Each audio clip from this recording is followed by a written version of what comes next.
umugore ukora inkweto z'abagabo hanze haba bimeze bite? ntago abagabo ari bo baremewe gukora gusa uvuga ngo reka mpaguruke njyewe Fedine ngende bino bintu mbikore nzanabishobora. ikindi kintu cyatumye nkunda ibintu nk'ibyo ngibyo cyangwa se numva bihora bimpa imbaraga zo gukomeza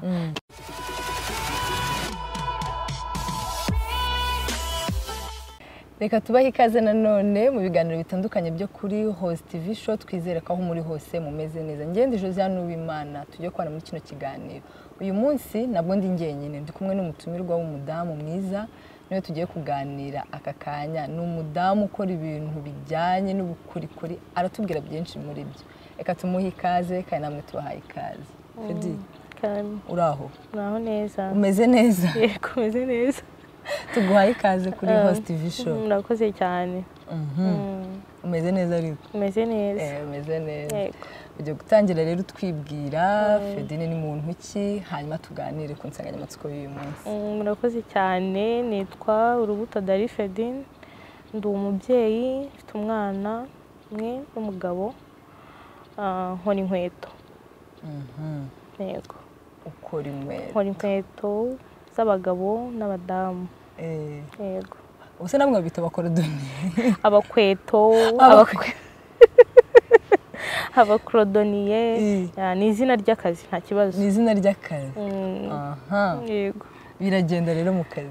Biragenda gake gake nyine. Iki gihe bari bavugaga amafaranga bari make cyane ariko araza. Imana ishimwe. Yego. Hanyuma rero mbere ko tugera ku mwuga wawe wo gukora inkweto, ugiye gutangira utubwira Fedine mu buto bwe. Tutangirane na Fedine tumuzi, twumve ahantu ibintu by'inkweto byavuye. Fedine kera yari umukobwa umeze ute? Fedine se ushobora kutubwira uvukira he, mu muryango w'abana bangahe kugira ngo dukomezanye? Murakoze cyane. Fedine avuka mu majyepfo mu karere ka Nyanza, mu murenge wa Busoro. Ndi imfura iwacu, mvukana n'umwana umwe, turi abana babiri. Yego. Ndi umukobwa, nari umukobwa ukunda kubona nyine ikintu abandi bakoze, umuntu yakoresheje intoki ukabona ni ikintu cyiza. Nakundaga nanone kandi cyane business kuruta ibindi bintu byose. Nize kontabilite, ariko muri uko kwiga kontabilite ntago navuga ngo nakoze mu mabanki. Abantu benshi uvuze kontabilite ngo wabaye kontabure, ngo wabaye, ariko nabaye kontabure wanjye njyewe ubwanjye ku giti cyanjye. Yego. Ndumva ari ibyo, ntagiye kure. Hari iyindi mirimo wigeze ukora mbere y'uko ujya mu bijyanye no gukora inkweto? Narayikoze ubucuruzi, ncuruje depo y'ibishyimbo. Mva muri depo y'ibishyimbo njya mu bintu bizwi nka botike. Nyuma yo kuva mu bintu bya botike rero nibwo natangiye urugendo ruzwiho bakunda kwita nyine nka made in Rwanda. Nibwo natangiye gukora ibikapu byo mu bitenge. Nyuma yo gukora ibikapu rero byo mu bitenge nibwo naje kwiga gukora inkweto z'abagabo ndetse n'abadamu, masaye ndetse n'inkweto zifunze z'ingozi. Yego. Icyo gitekerezo cyaje byavuye n'iki cyatumye uva muri botike? Wabanje depo uva mujye muri botike. Wari ukiri umukobwa icyo gihe? Ncuruza depo nari umukobwa, na botike nayicuruje undi umukobwa.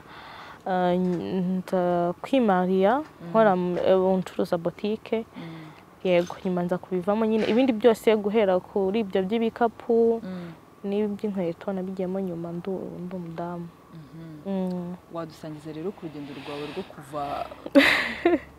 kuva kuri depo ukaba aka kanya uri umudamu ukora inkweto z'abagabo nk'uko zimwe na zimwe tuza kuzerekana mu kiganiro, iz'abakobwa, iz'abadamu, ibikapu, ibyo bintu byose. Urugendo rwawe rwatangiye gute? Ni urugendo rurerure, ariko n'urugendo rurerure. Urugendo rwa business ntabwo ruba ruto. Nakubwiye ko njye ntabwo nigeze nkora muri banke n'iki cyane, ko ntabwo ari ibintu nakundaga cyane gukorera undi muntu. Numvaga njye ubwanjye nyine nakikorera nk'umuntu wize ku bintu bya business kandi ubikunda. Natangiye rero ncuruza depo y'ibishyimbo. Narayikoze, nakoreye aho bita i Muhanga.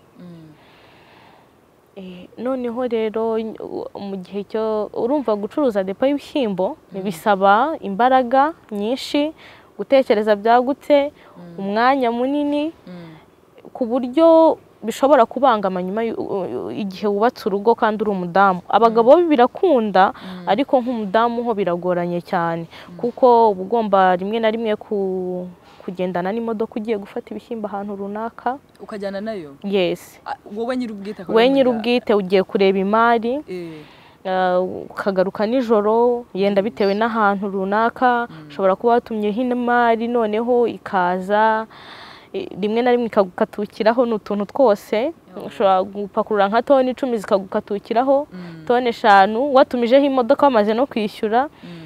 Bageze aho ngaho imari nyine ibishyimbo ugasanga hari umuntu tuvuge niba wowe upakura ibya 450, hari upakura ibya 350, kandi mwese muri ku isoko rimwe. Urumva birakudekuraja cyane, ugasanga utaye umutwe. So rero ntangira ubwo nakoze depo y'ibishyimbo. Nyuma rero ntangiye urugendo rwo kwitegura kuba umugore, kwimariya. Nza gusanga bitazanyemerera guha umwanya urugo, mbashe kubera uko nakoraga nuko nabibonaga. Hanyuma nza guhindura, ndavuga reka mpindure business, kubera ko nyine ubwo urumva iyo yari imbogamizi kuba ngiye kubaka. Yakubera imbogamizi? Byambereye imbogamizi, ariko byari n'umugisha kuri ngiye kuba ngiye kubaka ni ibintu by'umugisha cyane. Yego, ubwo rero nza guhindura njya muri boutique, ntangira gukorera inaha i Kigali. Yego, ubwo rero ndakora, narakoze mpita nimariya.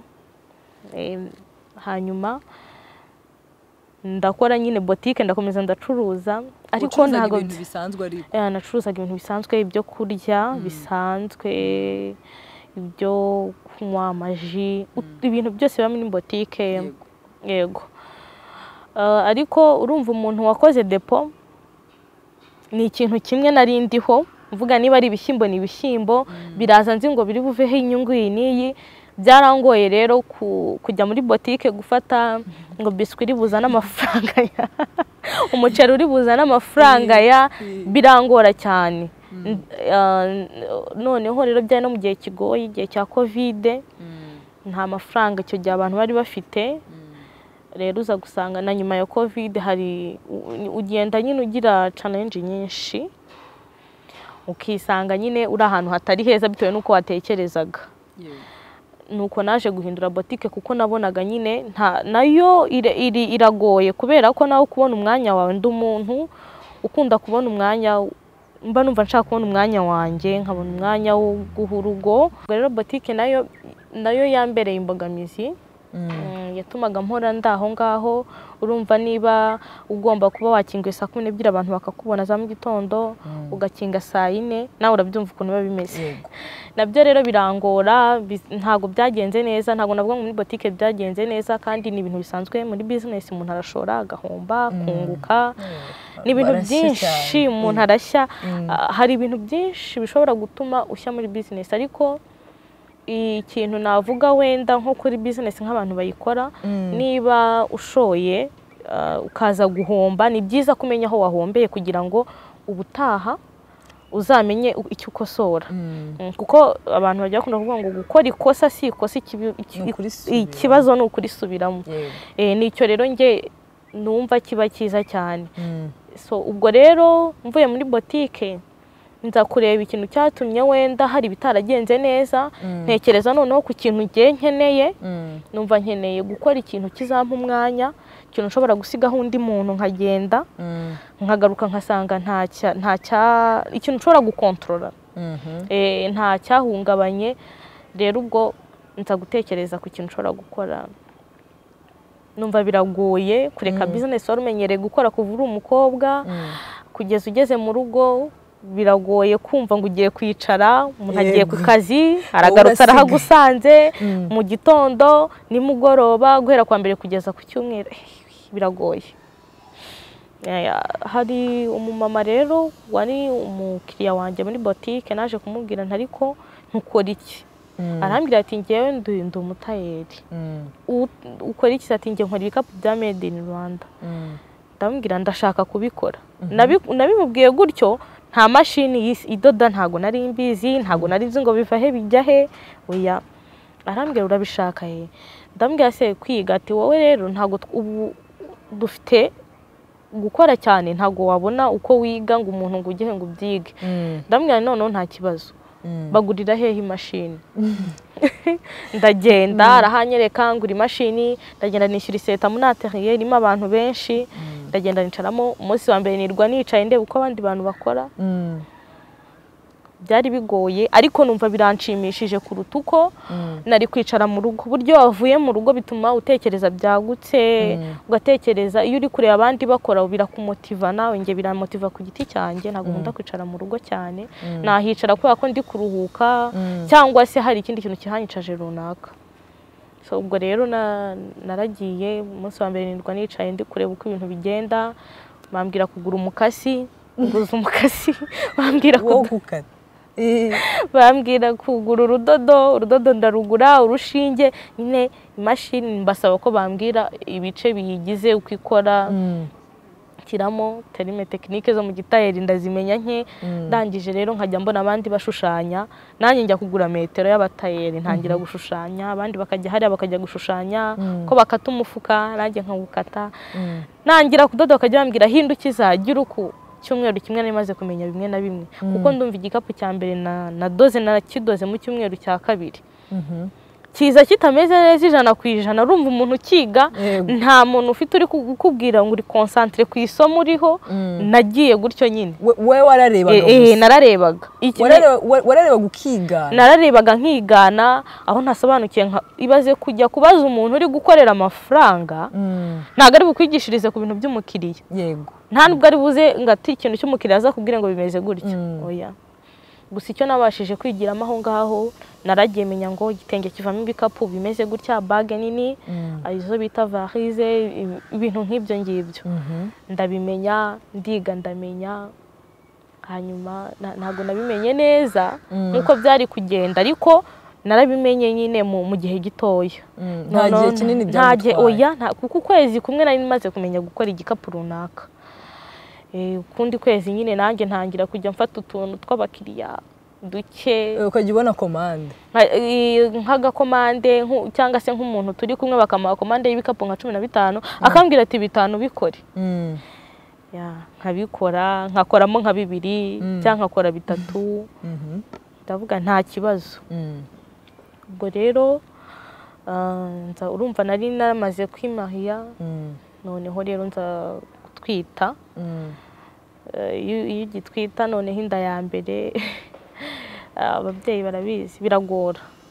byarangoye bingora kujya aho hantu nari mfite isesemi kujya mu bantu benshi birangora mpitamo rero kuba mbyihoreye ariko numva ntago ndi bwicare gutyo gusa ndagenda ndangura ibyo bita muse ibikoresho byose bikora ibikapu yego ndangije nanjye ndavuga rero reka ntanga akazi nk'abandi kuko nyine hari abantu bazo bagatanga akazi ntanga akazi nk'abatayeri bamwe na bamwe ndakeka hari kuko nabona gateri yanjye ifitemo abantu benshi kandi hari ukuntu nyine uko ukorana n'abantu ugenda umenya abantu bazi gukora neza harabona nkavuga nti ndajya muri atelier yindi njye gutangamo ibikoresho noneho ahantu winjiye nk'umwiga kumva urabizi nyine uko abanyarwanda duteka se abantu muri rusange kumva ngo umuntu yaje ari umwiga yishyura iseta nk'abandi atangiye kubaha akazi yego biragoye nanjya kujya ntanga akazi mu zindi atelier bakankorera ibikapu nkabidepa nkabibika ubwo cyari igihe cyo kujya kwitegura nyine kubyara urumva nari ndi mu rugo ayo mezi yose ariko mvuga ko hari imari mbitse utanga akazi umuntu yashobora kwita yibaza ati se kutari umaze igihe kinini mu kazi ubushobozi bukuye he bwo kwishyura abo bantu kuko urumva nawe watangiye urebera ku bandi kandi byahita byumvikana urumva nari mvuye muri botike ibyo ari byo byose ntago botike yagiye ngo ishire burundu ntago yashize burundu kandi ikindi buriya nyine iyo ufite umuntu ugushyigikiye umuntu muri kumwe ntabwo ushobora kumubwira ko uri gukora business ngo areke kugushyigikira mu buryo bumwe cyangwa ubundi bw'ibitekerezo bw'ibifatika ibintu nk'ibyo ariko ndibutsa ko nyine nge narakoraga muri botike ibyo ari byo byose ntabwo nari naragiye ngo shire ngwe hasi ntabwo nigeze ngwisha amazuru yego ubwo rero nuko byagenze urumva hari ibikoresho nge naguze nyine ntangira gukora ubwo nanjye ubwo kubera kugenda amenyana n'abantu bakambwira nkorera udukapu tw'umwana ajyana ku ishuri hanyuma rero kubera ko ibikapu byinshi twakoraga ari ibyo abanyeshuri bajyana ku ishuri abo muri gardienne n'ibyo bikunda kugurwa mu kwa 9 abana batangiye ku ishuri noneho nongeye narabikoresheje urumva nahaye abandi batayeri bo mu yindi atelier barankorera ndabibika kubera ko nagomba kubyara mu kwa 8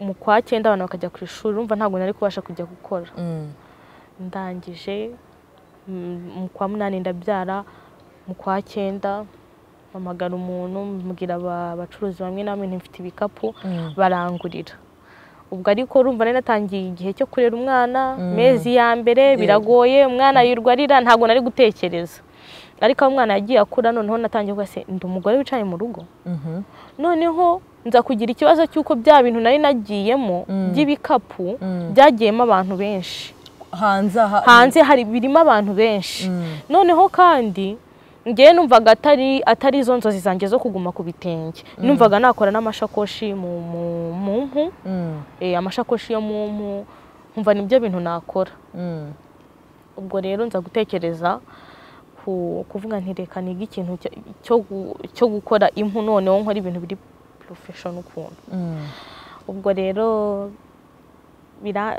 biranga nkajya ndeba aho ndi bubikure ntabwo byoroshye kuvuga ngo usubiye ku ishuri uri umubyeyi ufite umwana nanone kandi byo gusabwa kongera kwiga urumva business ubundi muri iyi si umuntu ahora yiga niyo uzi ikintu uhora wiyibutsa urushaka innovation mu byo ukora ubwo rero nza gushaka ukuntu yenda nakiga ibintu byo mu mpu byibura nkakora nk'igikapu cyangwa se marete yo mu mpu umuntu akajya ngurira akabona ko wenda bitandukanye n'ibyo mu bitenge ubwo urumva nge nicyo nashaka gukora mbura rero uko mbyiga mbura n'umuntu binyigisha uwo nkozeho ati nta mwanya mfite birangora ariko nkomeza gutya ariko bikanjena nkumva se umuntu aragiye aragarutse ngiye nafatiraga asanze mu rugo kuki icyo kintu ari cyo kintu cyakomeza kugaruka mu rugo cyane ntabwo ndi umuntu wakunze kujenjeka ngo nicare nta kintu nkora cyangwa se ngo nicare numva ngomba gusaba gusa ntabwo ari ibintu byanjye niyo mpamvu rero nakundaga noneho nkavuga se abarimu basiga abana bafite amezi 3 bakajya gukora abandi babasiga bafite 5 ngenda cyari ngo biragenda biti ubwo rero nza kuganiriza nshuti yanjye ariko nshaka ikintu cyo gukora ese wakoraga iki mubwira ibyo nakoraga ndamubwira ndumva nshaka kwiga gukora ibintu byo mu mahanga ati rero hari nshuti yanjye mfite ntago akora amashakoshi ariko akora inkweto ni umumama nawe ni umumama yego ati akora inkweto yakwigisha yagufasha ntimuza nawe sinatinze nagiye kureba aho akorera njya kureba ibyo akora nahise nishyura minerva ndavuga ngiye gukora ntangira kwiga gukora inkweto gutyo ubwo wigaga byasabye kuva mu rugo se bwo byasabye ko mva mu rugo ukajyana n'umwana oya umwana ari muto biragoye gusiga umwana noneho bwa mbere ukanamusigira noneho n'umuntu ugufasha mu rugo nta wundi muntu uhari urumva biragoye cyane. Ubwo rero ikintu nakoze nta kindi, narihanganye biramvuna, umwana ararwaragurika kubera kumusiga. Ubwo nkiga icyumweru kimwe, ikindi bikanga nkaza kurwaza umwana. Nkiga icyumweru kimwe, ubundi nkasiba ukwezi ndi kwita ku mwana ngo ndebe kagarukamo, asubira n'inyuma cyane. Birangora, n'urugendo ruba rutoroshye. Kugira icyo ugeraho bisaba ko hari ibyo wigomwa, kandi nyine biragoye, bisaba ko ugira umutima ukomeye. Ubwo rero ariko Imana iramfasha, ngenda mbimenya gake gake. Ubu nanjye nyine natangiye gukorera abandi inkweto z'abamama, izo mu budodo, inkweto z'abapapa. Ukora inkweto z'abagabo? Yego. Ingozi, izo bita ingozi, masaye z'abagabo. Ntago biba byoroshye nyine, ariko iyo ushaka ikintu. Ubwo urumva najyaga kwiga, nangiza nataha nkajya kuri YouTube nkashaka amatutorial yenda nko kuri Instagram, ibintu nk'ibyo, nkareba nyine nkasubiramo ngo ndebe n'iki nakora. Ntago biba byoroshye. Noneho n'umwana kuza ugiye kwita ku mwana, uri gutekereza kuri kwiga, urugo bihuza gute Fedi? Wahuza gute? Urumva wowe urimo urashaka ibintu byaguteza imbere. Hari umwana ubwe na ubwe n'ishuri, hari n'urugo, hari n'izindi nshingano. Ibyo bintu wabihuzaga gute?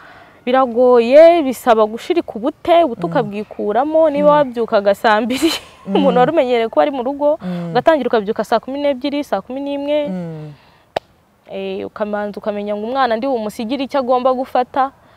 Ese ibintu ibikoresho bari bukoreshe birasa neza, birasaba kubyuka kare, birasaba kumenya ngo mu rugo se umukobwa wirirwa yirwa ate.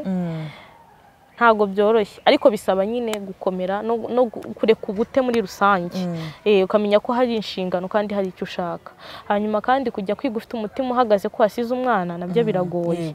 Taha amasaha atageze, rimwe na rimwe ukaguhamagara ngo ari kurira yanze ibi n'ibi, ukabura atashye, cyangwa se munzanire mwonse. Ari igihe abamama bumva umwana ari no kurira atari nawe hafi. Urabyumva, nawe uba wicara ubaza umwana se bimeze bite. Ntago biba byoroshye. Ariko umuntu aragerageza akareba, burya kutagerageza ni ikosa. Naragerageje birakunda, ndacyari mu nzira y'amajyambere, zo gutera imbere. Ndacyari mu nzira zo gutera imbere. Iyo kimwe gikunze ugenda uvuga ko n'ikindi kizakunda. Iyo byanze ushakira, urumva nabanje muri depo, njya muri boutique, njya mu bikapu, ariko ubu ngubu mbona inkweto zo noneho numva ari byo bintu byanjye.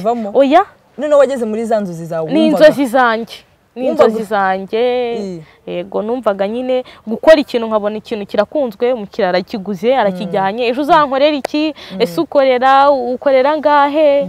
Ese nakura hehe ibyo ukora? Nkamubwira rishaka kuri Instagram, urebe ibi n'ibi. Nkabona ikintu aragikunze, nkabona umuntu turi kumwe ndi kumubwira nakoze, bakambwira ati courage, akaguhama courage, akabwira ati courage. Ese uri gutekereza iki? Ukamubwira inzozi zawe, ukabona hari umuntu biriya kuba ufite umuntu ukubwira ngo courage, ukabona ari kumotiva. Biba ari byiza cyane iyo uri gukora. Ariko n'ubundi mu nzira nk'izo ngizo, uri umugore, uri umukweto, fata ikoroshi, niko babita. Ariko ni byiza, turabikunda, ngenda bikunda. Iyo umbwiye ngo ndi umukweto ni byiza, biranyinjiriza. Niko bavuga ngo ni abakweto cyangwa se ni abakorodoniye. Wenda abakorodoniye byo. Ariko nyine turi kumwe ni abakweto. Ni amaterme mukorera. Ati uriya mukweto, abakweto niko dukora. Ubona ari byiza, ntabwo abantu bose babyumva. Hari ukubwira se urabona ukuntu usa, urumva ntabwo waba ukora inkweto ngo ujye gutereka inzara. Ntabwo byavamo, bivana n'icyo ukora. Bivana n'icyo ukora. Umuntu aravuga se izo nzara rwose, ariko ni byiza. Ntabwo ari ndende, ariko kandi ntabwo zisa nabi, kuko ntacyo zitagize icyo zikora, hari icyo ziri kwinjiza. Ngayo nguko. n'urugendo rutoroshye ntabwo biba byoroshye ntabwo biba byoroshye hanyuma se muri uyu mwuga urumva watangiye uri umutayeri tugiye muri ibi by'ubukorikori bijyanye no kwikorera bitari ubucuruzi usibye ko nabyo ari ubucuruzi ni ubucuruzi watangiye uri umutayeri abatayeri bo ingeri zose ziba zirimo ariko se mu nkweto noneho umugore ukora inkweto z'abagabo hanze biba bimeze biti nta nubwo ndanamubona ubu uwa mbere mbonye ntabwo biba bimenyereye kubona ko ari abagabo babikora cyangwa se abasore bakora inkweto ntabwo byumvikana niyo mpamvu nanabikunda cyane kumva ko ari ikintu nyine uri gukora abantu batari kumva uhita uvuga nanjye ndi umuntu udasanzwe ariko ni imyumvire nta kintu abagore tudashoboye nta n'icyo tutashobora ni imyumvire njye ntashyigikiye ntazigera nanashyigikira kuko ntabwo wakicara mu rugo ngo utegereje ngo hari imirimo y'abagabo utajya gukora kandi bishoboka ko wayikora ngo hari ibintu ntajya kwiga ngo urumva ngo ndi umubyeyi urumva ngewe nize mfite umwana na n'ubu ndacyagira ibyo niga kandi nawe ahari kandi aracyahari aka kanya ninkorera inkweto umwana bizanshimisha aka kanya ni nanyura ahantu bakavuga se mama wawe akora inkweto akaza akambwira mama bavuze ko ukora inkweto nzambwira ntizabwire bazaze tubakorere ntabwo bizantera isoni ntabwo rero biteye isoni kandi nta nubwo ari byiza ko uba umugore wicaye mu rugo ntabwo biba byiza ntabwo abagabo aribo baremewe gukora gusa natwe twaremewe gukora tukabafasha kandi cyane ntabwo umugore abaho kubera ko ngo umugabo yakomeje kumuha mwafatanya nawe ukamuha mugafatanya urugo rugakomeza rugatera imbere njye niko mbyumva ku giti cyanjye ariko ni nako binameze niko bimeze ahari nkeka ko muri iki gihe bitakimeze nka kera ntabwo bikimeze nka kera nk'amabuye yaba ari nka kera baba baranteye nk'amabuye bakamubwira se ibintu urimo nyine n'ubu hari ababikubwira n'ubwo hari abantu baguca intege yes hari abantu usanga urumva hari ukuntu uba uziranye n'abantu nyine bagiye bameze ukuntu imyumvire itandukanye ugasanga nyine umuntu arimo nakubwira ngo se ngo ubyiyumva mute ati wambara ipantaro ugashyiramo igisurubeti ni cyane ukagenda ugakora inyundo noneho urumva mu bukorodoniye hari icyuma dukatisha tuba dufite ibintu by'inkovu hari gukoresha inyundo bisaba gukoresha imirimo intege cyane ugasanga nyine umuntu arimo arumva njye sinabishobora urashoboye ukumva nyine umuntu atari ko se harya wize ikintu nize kontabirite isi iyo ujya muri ibi ngibi isi iyo ujya muri nibwo nyine si byo byanjye ni ibi ngibi kandi urabona ari nabyo bituma wishimiye nibyo nishimiye kandi bituma ntekereza byagutse ndimo ndatekereza byagutse ndatekereza nanjye gutangira kwigisha abandi ababyeyi tangira kubigisha bakamenya ko gukora nyine ari iyo uri kwigisha abantu bakunze kugira ikibazo ngo turi kuba benshi ku isoko ry'umurimo mu gihugu ariko tudacuruje mu gihugu ducuruza no hanze yacyo kandi nacyo kibazo warakigize ugiye wacuruzaga ibikapu narakigize ariko ubu narakigize ndavuga se ko turi kuba benshi kandi twaba turi gukora ibintu bimwe bizagenda bite ariko ubwo urumva nubwo navugaga ko turi benshi mu bikapu by'ibitenge ariko ntabwo turi benshi mu mashakoshi y'impu y'abagore ubwo rero urumva iyo wamenye gukata inkweto mu ruhu originali n'igikapu uzi no gukora ibikapu by'ibitenge ntabwo byakunanira gukora ishakoshi mba numva nyine mba ndi kwagura ibitekerezo mvuga nti nzankora inkweto mama nkoresha izi nkweto mukore n'ishakoshi bijyanye yego bibe complet abati Fedine n'ibintu niwe wanyuma ikintu cyose cyo mu ruhu nk'inkweto cyane inkweto n'ishakoshi uko n'ibintu nkunda nanjye ubwanjye mba numva nyine ari byo bintu nzakora nkaguka nkacuruza mu gihugu cyanjye n'inyuma yacyo umugore azi ubwenge uyu mugore rwose Fedine urumva ko afite intego nziza kandi nanone ntakunda hari abantu baba bicaye mu rugo wenda tureke no n'abamama n'abakobwa bakiri bato bakumva hari imirimo batakora Fedi bakumva ibintu reka sinjye bireba hari undi muntu bireba si abakobwa cyangwa se abagore gusa harimo n'abasore harimo abasore bavuga ngo nizi ibi sinakora ibi barahari. Ugiye mu rubyiruko ruri kurangiza ubu hari abumva ko wakora kubera ko wize kaminuza, ariko n'ibintu by'imyuga birakenewe cyane. Kandi n'abakobwa nabo ubwabo se bazambona bate, cyane abakobwa kuko abakobwa bavuga se runaka zandeba te, se nzabona umugabo, ese umufiyanse uzumva ko nkora ibi ngibi bizagenda bite. Ariko ahubwo nicyo kintu gishobora kugukundira, kuko ndakeka abasore b'iyi minsi bakunda abantu bazi gukora, bashaka gukora. Nta mpamvu rero yo kwicara mu rugo. Nk'ubu mu minsi yashize hari ahantu nigeze guca numva umumama arimo arahamagara, ariko uvuga ati se, ariko ubaza umuntu ngo ni iyihe filime ngo nshyashya ngo yasohotse ngo ndashaka ngo kwirebera, ngo shambira agafilime nohereza umwana ngo aza agafatishe. Yewe agaseri nyine numva giye birambabaje kumva ko ari gushaka ngo ari guhamagara umuntu ngo yohereze umwana agenda amuhe filime, ariko ntari kubaza se niki kintu ubu ngubu ni umuntu wari uri mu rugo se mu buzima busanzwe. ahora mu rugo nyine umudamu wo mu rugo.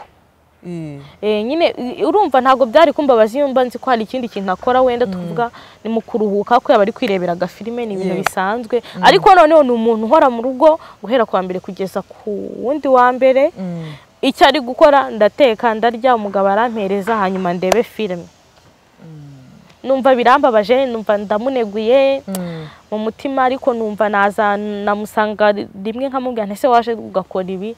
Numva nyine ni imyumvire itari myiza ikiri mu bantu. Ntabwo abantu bose barakanguka ngo bumve ko bagomba kuva mu rugo uko byasa kose, kandi abantu batinya ibintu by'imyuga, kandi ni byiza. Uyu munsi ushobora kutahita ukora ngo ujye ku isoko ry'umurimo utangire ukore wunguke, kuko business zose zibamo guhomba. Ariko nawe hari icyo wakikorera. Hari ikintu nshobora kwikorera urukweto, urumva amafaranga nari kuzarugura, nzayakoresha ikindi nanjye nkora inkweto yanjye nambare. N'iyindi mirimo yindi itandukanye. Nzakora iyo shakoshi. Ayo mafaranga nari kujya gukorera, tuvuge niba wenda nari kuzayigura 45 50, nzagura ibikoresho nyikorere asagutse, noneho nyakoresha ikindi, cyangwa se nanjye nkorere n'abandi. Ahubwo byo binakorera n'abandi bikorere n'abandi. Ngira ishakoshi nziza, ngira inkweto nziza, nawe nguhereze, hanyuma nyine dukomeze tuzamurane, nanjye ntere imbere. Yego. Waje kubona se wa mwanya wifuzaga? Urumva ko iyo umuntu atangiye kwikorera ahari nibwo yigirira management ihagije. Yego, urumva ibintu by'inkweto ntabwo ari ibintu bizaborera ahantu mu runaka. Kandi ikindi cyane ngiye nkorera online, nshobora gupostinga ikintu mu bantu 150 wenda bakurikirana status yanjye, haravamo 5 bambwira ngo nkorera iyi nkweto. Ndashyira kuri Instagram, abantu bangaye bari bubirebe, hari buvemo abantu bambwira ngo kora. Urumva hari nk'inkweto zino dukurosheta zino zo mu budodo nzikorera mu rugo. Inkweto zo mu budodo? Zo mu budodo nzikorera mu rugo, mba namenye ngo umwana. Zaba bebe? Oya, ni inkweto z'abadamu mu budodo buno bw'abakorodoniye, ntabwo ari buno babohesha imipira cyangwa amasharupe, ni ubudodo bw'abakorodoniye, havamo inkweto nziza cyane. Nzabikorera mu rugo. Iyo nkweto hari udukoresho nzaba mfite tuzo masaye z'abagabo, nzazikorera mu rugo. Cyangwa se nanjye ngende mpakaza umutekinisiye njye mu zindi gahunda zanjye, nze mubwiye naguze ibikoresho byagomba kuvamo inkweto 10 zirihe zinyereke. Ntabwo ari ibintu niba zingu ikintu kiri buvemo inkweto 10, ntabwo ari bumwe inkweto 9 atambwiye ngo indi yagiye he. Noneho ibintu babiri kuri mezire. Yes, biba ari ibintu nyine urumva ntabwo ari kimwe na wa muceri ntago nzancuruza ngo nandike ngo ikiro kimwe kiragiye, bibiri biragiye. Ariko niba navuze nti ibi bikoresho ugomba kuvamo inkweto 24 nizo ngizo ugomba kubona. Niba havuyemo 23 amafaranga y'inkweto urumva ni ibintu bibarika, bitanga umwanya. Ushobora gukora inkweto nka 25 ukazihereza umuntu gucuruza, ukamuha akazi, nawe ukajya mu zindi gahunda zawe. Niba ari uwo mwana, niba ari iyo famille ukayisura, nawe akakohereza amafaranga, ukamenya ngo ibikoresho byashize kongera ukamwoherereza kandi nuko. Urumva nyine umwanya ndawubona urahari cyane. Yego. Fedi, ni iki kintu muri urwo rugendo rwose wagize, ni iki cyatumye ukomeza kuvuga ngo reka mpaguruke njyewe Fedine ngende bino bintu mbikore nzanabishobora? Kubera ko byo byose wahuye n'ibicanege byinshi cyane. Ikintu cya mbere ndi umuntu udakunda gusabiriza. Cya kabiri ndi umuntu udakunda kugaragara nabi, ngo nyine mpora nijimye mu maso kuko hari akantu nabuze. Urumva iyo usaba umuntu ntabwo ibintu byose ubibona ngo ubyihe.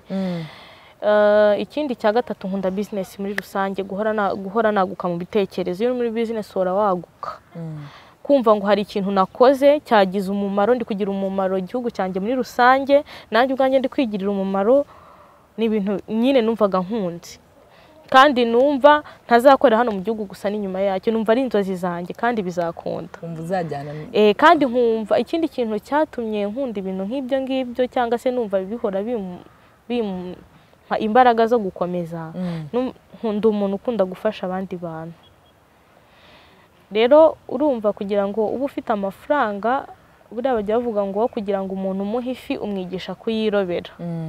Aho kugira ngo uha amafaranga uyu munsi niba nayabonye hari ikindi kintu nayakuyemo kitari umwuga, ngo uha amafaranga agenda ashire, ejo uzagaruka unyakandi, cyangwa se mbe mfite ikibazo ko ntongeye kuguha ndi kuko nkunda gufasha. Bizoroha cyane ninkubwira nti jya ukora iyi nkweto hanyuma ujyane ku isoko. Uzishima ko naguhaye ubwo bumenyi, nagufashije kumenya ubwo bumenyi, hanyuma nawe ugira icyo wigezaho. Nyine nkumva ni ibyo bintu nibyo nkunda cyane. Yego, kwerekera abantu kugira ngo bareke kwicara. Ibyo nyine kumva ngo hari ikintu nakoze kandi gifitiye umumaro njyewe ubwanjye na sosiyete muri rusange. Uteganya rero aka kanya ufite atelier, ufitemo abakozi benshi cyangwa uracyatanga kwa kundi bake wenda birakabije? Ndacyakorera online kubera ko urumva nibwo nkitangira, nta gihe kinini kimaze gishize ntangiye.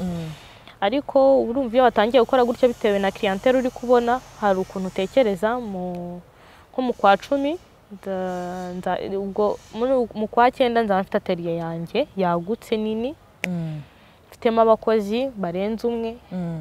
Hanyuma ubu ngukorana n'abantu, ushobora gukorana n'abantu 2 umwe gutyo nyine abanyabiraka bitewe ariko nawe gukora nanjye, ariko nkakora. nawe ugora byikorera ibyo bintu byose? Ndabikora. Kuko ntago waha umuntu ikintu akora wowe utazi ngo ari gukora iki.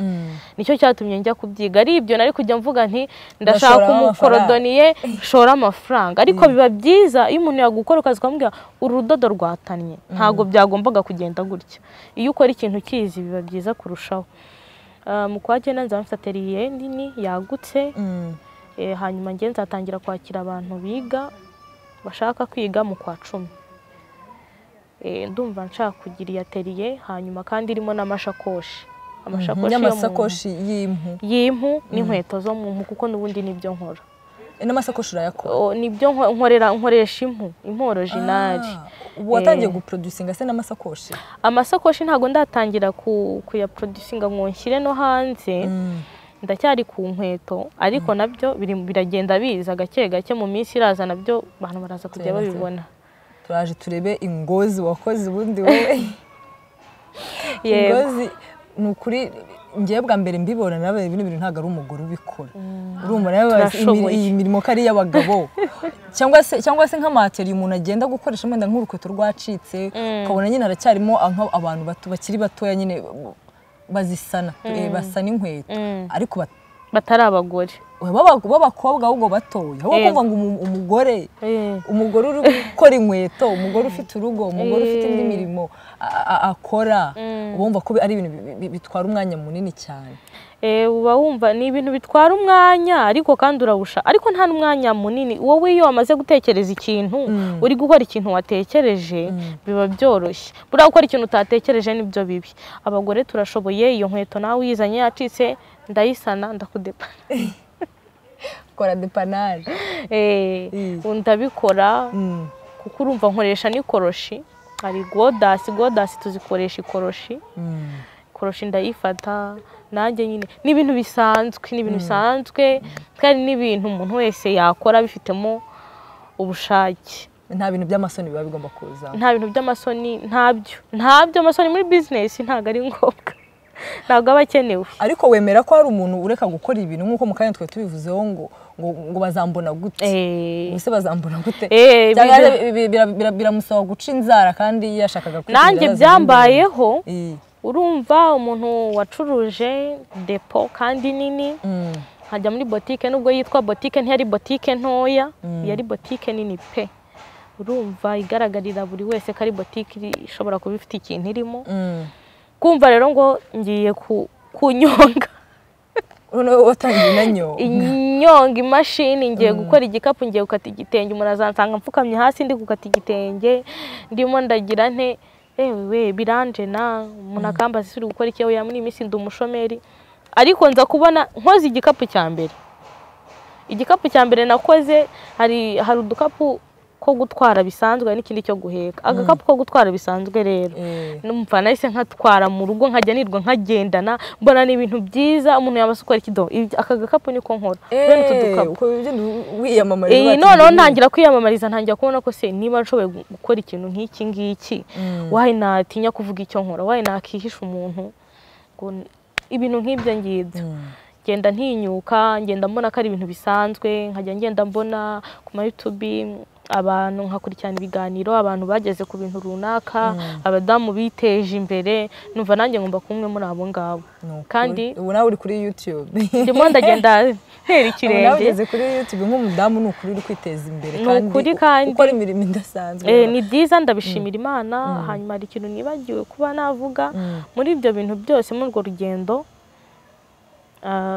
habamo no gusenga kuko gusenga bitanga imbaraga urumva iyo ugiye gukora ikintu kimwe cyaranze hari izindi mbaraga uba ukeneye izo mbaraga rero usaba Imana kubwira Imana mpagukomera kandi ibyo ngiyemo umpe kubyihanganiramo no kubimenya gusenga no gukora ni ibintu bigendana ntago wasenga ngo ntukore bizavemo n'ijambo ry'Imana navuga ngo ubwenge nzakureka muri mwerekejemo gukorana umwete urumva ibyo bintu byose bigaruka mu ijambo ry'Imana ni ibintu bitwemerera ko senga ukore kora usenge ni ibintu bigenda ndashimira n'Imana rero aho ngeze kandi ko yamfashije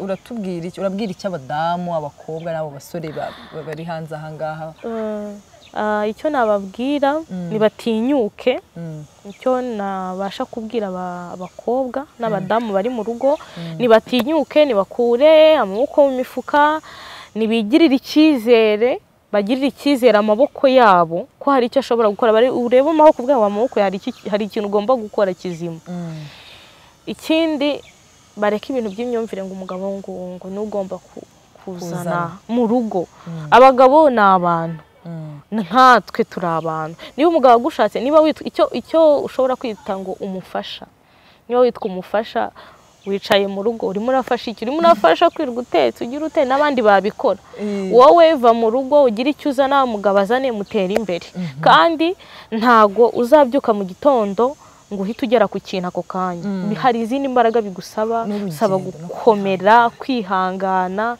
ntago uzatangira ku mafaranga menshi urakuvuga ngo nabuze igishoro njyewe yenda n'ibanga ry'akazi hari nk'inkweto ushobora kuba ufitemo kuba ufite nk'ibihumbi 60 ugatangira gukora yego kuri 60 yawe ugatangira gukora 60 yawe ugakora inkweto kandi zirenze rumwe kandi zikagurwa kandi nziza hari igihe umuntu avuga ngo nk'urugero bari umuntu avuga ngo buriya akahita kubona buriya Fedine yatangiranye nka miliyoni ngo nayigira ryari ukumva umuntu uramubwiye ngo se cyangwa umwe ko mama mufite n'ibishoro uzi dufite bingahe se wenda ibishoro dufite n'ubwenge ni mu mutwe igitekerezo nshobora kuza nkabwira umuntu hari ibintu by'amatsinda bibaho ngo amakeya ashobora kujya muri keya warizigamye utasukaguzamo ibyo 60 ukaza waramenye gukora inkweto ugakora amasaha rumwe ebyiri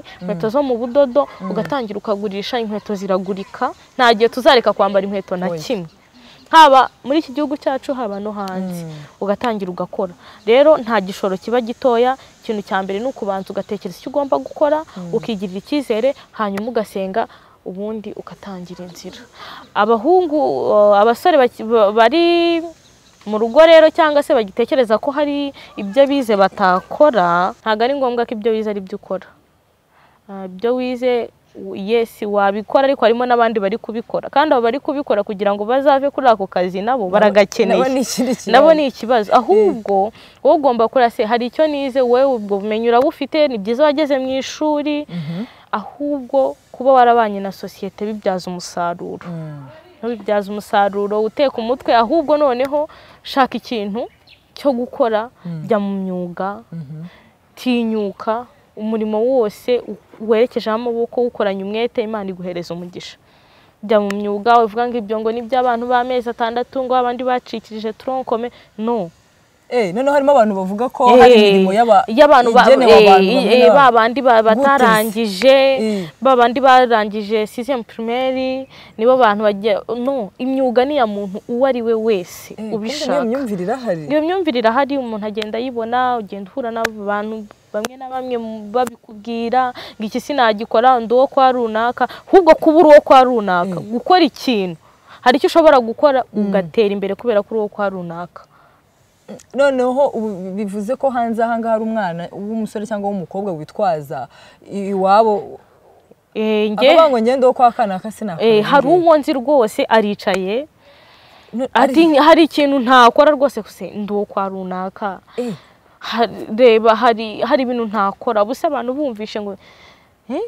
ukibaza se nk'uwo musore wicaye uvuga ngo ndo kwa runaka ngo hari ikintu ntakora none se kwa runaka nibagira icyo baguha nyine ugira icyo ukora cyangwa se ni byiza papa yubatse izina cyangwa se mama yubatse izina ariko nawe ugomba kubaka izina ryawe hari izina ry'umuryango iryo zina ry'umuryango rishobora gutuma ugera kure ariko we hari ikintu cyawe bwite wihariye watangiye gukora rero nta kintu umuntu adashobora biranga ariko ugakomeza ukagerageza ukaza kugwa ku kintu cyawe si ngombwa kwicara mu rugo yicaye mu rugo umeze nk'umuntu uri muri box ntushobora gutekereza inyuma nk'ubu ngubu uhora wicaye ntushobora gutekereza inyuma y'igipangu wamenya ari ibiki ariko ibyutse mu gitondo nubwo biri kwangara buri kubona biri kwemera ejo uramenyana n'umuntu runaka maze biri kugenda gutagenda guhereza technique zirimwo akubwire strategy ari gukoresha nawe ugende waguka mu mutwe wagura ibitekerezo mpaka uzagera ku cyo ugomba kugeraho. Fedi nk'ubu ngubu ufite umuryango uri umugore wubatse hari naho wakomotse hari igihe na kimwe imirimo ukora yigeze gutera complexe bitewe n'ahantu uri n'ahantu washatse cyangwa se n'umuryango ukomokamo wowe? Oya ngiye ntago byigeze iby'imiryango cyangwa abantu nyine baturuka mu muryango cyangwa se wanyu. Oya ngewe ntago byigeze ikintu kigeze kuntera complexe nyine nicyo cy'ubutayeri kuvuga ngo ndugukora ibikapu nicyo gihe ariko yari imyumvire y'icyo gihe kumva ngo runaka nyene wacu ukora iki niki asumva ko nkora bino nazavuga ngo iki ariko naje kwicara ndavuga nti afite urugo rwe yego afite umuryango we yubatse ari gukora icyo kintu kuko nicyo kintu yisanzemo nanjye mfite umuryango wanjye buriya umuntu amaze gushaka amaze kwimariya hari ubundi buzima uba winjiyemo bwo kutareba ku muntu wari we wese yego ugomba kureka kuvuga nti ngiye kubaka ubuzima bwanjye umuryango wanjye ngomba gukora iki ubu rero nta kibazo ngira cy'umuryango nta nubwo ngeze mbigira cyane ngo bibe ibintu bibe nk'indwara kuri njye oya nta karaje kaba nk'akanyuzeho nta gihe byagufashe kugira ngo wumve wanamugana ufate ese kuko manangiye famille nshatsemo nibumva ndumutayeri kandi baranshatse ndumucuruzi urabitekereza ariko kugira ngo ntago izo mbaraga zibona abantu bose kugira ngo icyo kintu ubashe kugikuraho ahubwo umuntu akwiyumve mu cyurimo urahamagara umuntu yagwamaga suri gukora iki nsigaye nkora ibi nibi ukahita umutanga ukabimubwira courage kuko umuntu ubwenga ibi nibi kugira ngo azahita akubwira ngo ibyo bintu wagiyemo biragoye uhita umutanga ubundi akabimenyera niba ari ibyo avuga akabivuga bikarangira akajya akubonamo muri icyo kintu wowe nta gihe wigeze urara amajoro utekereza uti simana yanjye ubu ngubu ndabigira n'ejo mu gitondo nibucya nzabigenza ne mu gihe ugitegereje imirimo yo gukora narabyibajije cyane nkanirwa mu rugo umwana arasinziriye ibintu byose nabikoze hari umuntu yenda ugufasha noneho ndicaye ko nicaye umwana yasinziriye nyuma yo kuba umwana nyuma y'inshingano z'umwana nyuma y'inshingano zo mu rugo ndi gukora icyo ubundi nkabyibaza ese nansanga mu rugo niriwe mu rugo se noneho ndavuga ngo ikira nyine njye nkumva binteye ikibazo kandi abona n'umuntu wawe nta kintu igeze nta kintu ntago yari kubitekereza nk'umuntu wakubonye ukora ariko ntago yigeze abigira big deal cyane ariko nyine njye narabitekerezaga muri jye cyane biranananura ndananuka nta muntu wagushyizeho igitutu ntaki ntawe ariko nyine ibitekerezo cyangwa se hari n'ibyo ubona rega si ngombwa ko umuntu avuga reka ngombe mbyuke ngombe mbyuke kabisa izo mbaraga ugenda uhura nazo mu buzima busanzwe biterwa n'iki ni ugusenga gusa ni ukumva ko udakeneye gusaba gusa ni nyine izo courage zose ziva oya bon bundi hari ibyo bavuga ngo uburere buruta ubuvuke hari aho umuntu aba akomoka hari aho umuntu aba abikomora hari story y'ubuzima ugira ngo urenge bon navuga ko mu kintu cyo gukunda gukora wenda nabivuga ko mama ni ibintu nawe akunda ni umuntu ukora utuntu twose agira ikintu kimwe abarizwamo ariko ukabona akunze gukora akunze kugira inshingano ibyo nabyo bikamotiva ikindi wenda nyine kumva kwicara ntari umushomeri ntaruvuga ngo nta kintu ndi gukora umuntu ni CV yanjye nyine ikaba ifite ikintu iriho navuye kuri iki ngeze kuri iki nzagera kuri iki ngeze ahangaha yego ubu mu minsi iri imbere uraba washinze atelier tugusanga muri atelier ni ukuri ni ukunsura muri atelier cyane rwose harimo abandi bantu ndi gukoresha nanjye ntanze akazi harimo abandi bari kwiga nizo nzozi mfite kandi mu minsi mike biragerwaho muri minsi ubona harimo abantu bari kukwaka akazi bon muri iyi minsi hari umuntu ubukubwira ngo ariko none se ngo nzaze unyigishe ngo uhite umpa akazi ukabashaka kumwigisha ukahita umuha n'akazi yego rega nibyo nese tuzigisha rega ntago abakozi tuzabakura hirya tuzabakura mu bantu twigisha umuntu wigisha ukabuzi ngo afite ubumenyi wamwihereye azi imikorere yawe mushyiremo umuhembe agira icyo amarira umuryango nawe agira icyo akumarira yego ariko urukumva ko nanone ari igihe umuntu avati mu gihe ntarabona umuntu mpakazi nese nibyaca umuntu intege mu gihe ntarabona umuntu uzahituma akazi reka mbe mbiretse oya ntago biba none se azabona akazi k'ikintu atazi urumva nyine akavuga ngo niba ntarabona umuntu unyigisha ngo ahita mpakazi nese ndajya kwiga hanyuma nzakora erega si ngombwa ko dukorera abandi ahubwo iki si ngombwa ko dukorera abandi ni ngombwa ngo twikorere ni ngombwa ngo twikorere niba aricyo dufasha abandi tubafasha ariko natwe twikoreye nkanjye navuga ko ako we ntugeze unakorera abantu ntago ari ni kwa kundi urangiza ukahita ubona utuntu tw'uturaka ntago ari akazi nigeze nkora ngo mvuge ngo ntago rwose ni nko kwa kundi ubona akazi ngo nuko ari iby'ibintu wize ukwezi kumwe bikarangira ariko sinabitinzemo nta muntu nigeze nkorera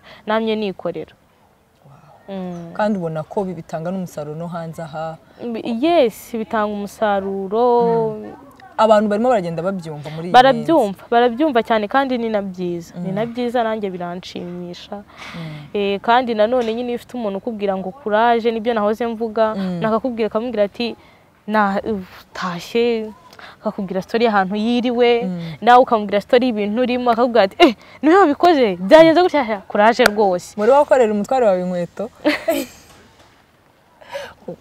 baba ngo ngitera uburezera bw'ibanze ngo ujya gutera uburezera bw'ibanze wowe warabwibanje bon ubundi rero kugira ngo twumve ko Fedina atadupfunyikira ubundi Fedina mu rugo harimo inkweto zawe ukora hari masayi namukoreye hari masayi nanjye nambara nikoreye hari masayi namukoreye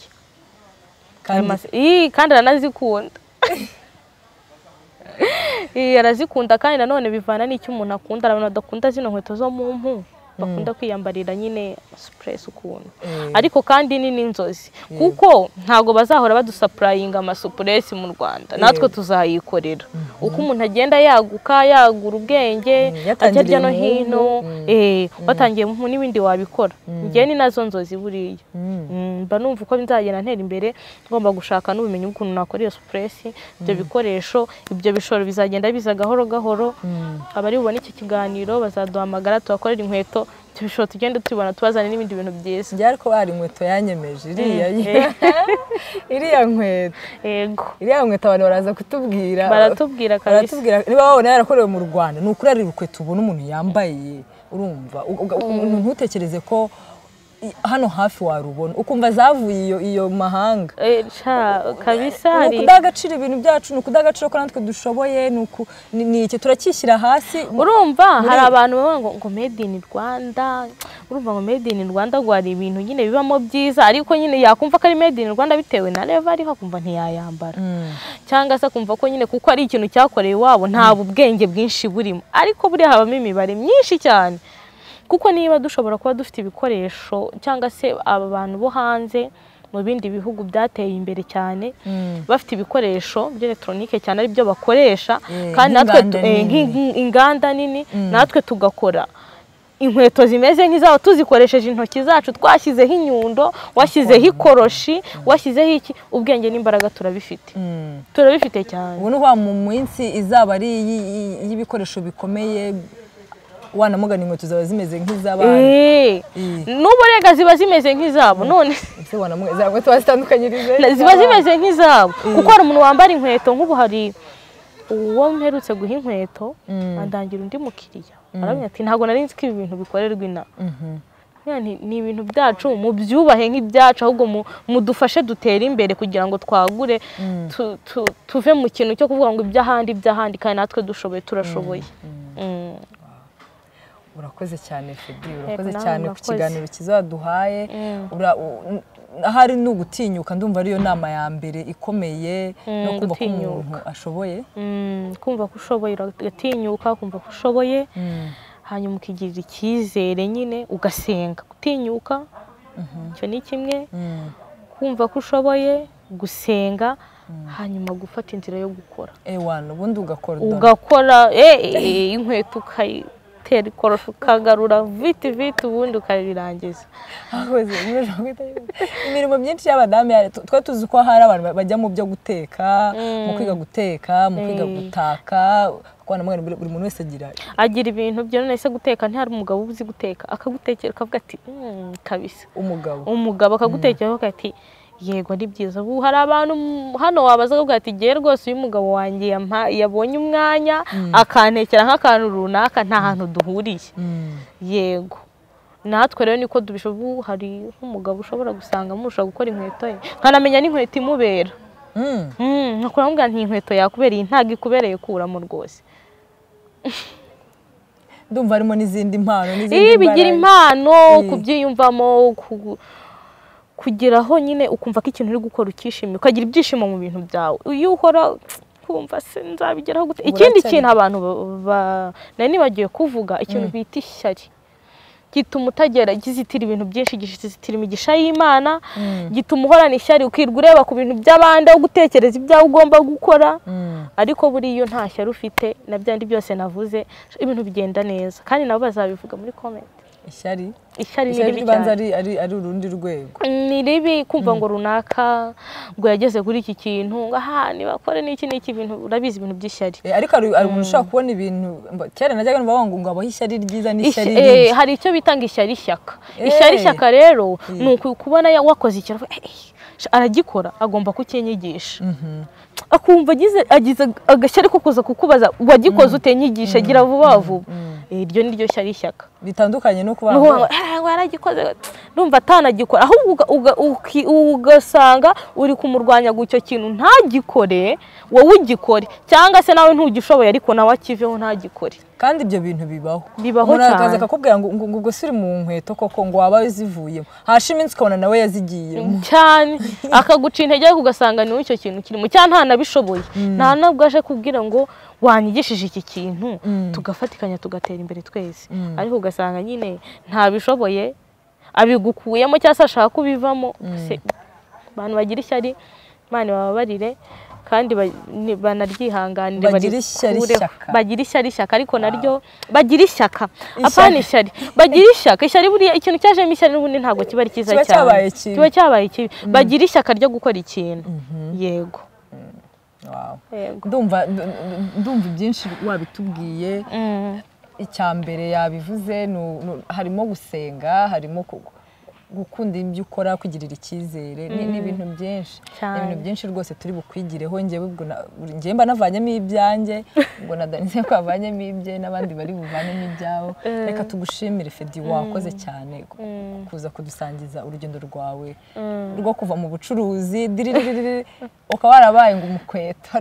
nabaye umukweto ubwo kandi abashaka kureba ibyo nkora cyane cyangwa se kunyandikira, hari abajya kuri Instagram ni Dali Wax, hanyuma kumpamagara no kuguhamagara ushaka ko nkukorera inkweto yenda wayibonye, nimero ni 078 47 28 69 2. wayisoramo abantu bayumve neza. 078 47 28 69 2. Yego. Ubwo mwabyumvise, uwo ni Fedine. Abazamukurikira kuri Instagram yitwa Dali Wax, ubwo Dali y'izina rye Dali Wax. Ubwo hanyuma haba hariho inkweto, ashobora no kunyandikira. Noneho nawe hari design ushobora kubona wakunze, yo mu ruhu, yo mu budodo, inkweto yose wakunze ukanyohereza nge nkayigukorera. Ntago ari ngombwa kureba izo nakoze, zishobora gutuma wumva uzikunze nyine ukabona ko nshoboye gukora, ariko nawe ushobora kubona ka design ku ruhande, ushobora kukabona ahantu runaka ukakanyohereza uti wayishobora. Icyo ntashoboye ndahubwira ni ikintu ntabwo bishoboka, ariko ntacyo nta n'ikintu ushobora. Yes, kuko kugira ngo nkubwire ngo mpa amafaranga, kuko dukora twatsa avance, mpa amafaranga. Iri soko ni icyizere, isoko ry'umurimo turiho ni icyizere no kuba ushoboye gukora. Nkubwira ngo amafaranga nkukorera ikintu ntagishoboye, beta ko nakubwira ngo ntago ngishoboye, ntago bishoboka. Ngiye mba numva harimo abantu guhakana bati oya icyo ndagenda ngerageze, oya ndazirara. Nshobora kukubwira ntago ndi bukore nk'iyi neza, ariko ndayikora gutyo. Ubwo tuzagusura dukorera inkweto, abantu dukunda inkweto zo mu mpu, tumasaye, izo zindi nguzi udukroshete,